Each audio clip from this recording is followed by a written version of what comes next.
India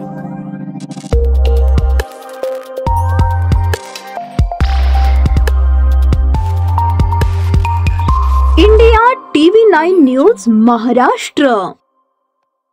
Tuljapur तालुक्यातील अंदूर नजीक शनिवारी सकाळच्या सुमारास भीषण अपघात।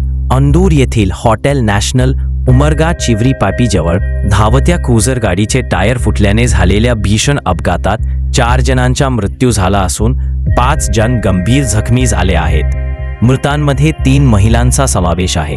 हे सर्व प्रवासी सोलापूर नजीकच्या कासेगाव उडे येथील असल्याचे समजते। मिळालेल्या माहितीनुसार सोलापूर हैदराबाद महामार्गावरून जाणारी एक क्रूझर जीप हॉटेल नॅशनल जवळ आली असता अचानक गाडीचे टायर फुटले। चालकाचा गाडीवरील ताबा सुटून हा भीषण अपघात झाला। हा अपघात इतका भयानक होता की गाडीतील 3 महिला प्रवाशांचा जागीच मृत्यू झाला। अपघाताची माहिती मिळताच अंदूरमधील स्थानिक नागरिकांनी घटनास्थळी धाव घेतली। ग्रामस्थांनी तातडीने मदत कार्य करत गाडीत अडकलेल्या जखमींना बाहेर काढले आणि उपचारासाठी नळदुर्ग येथील सरकारी रुग्णालयात दाखल केले।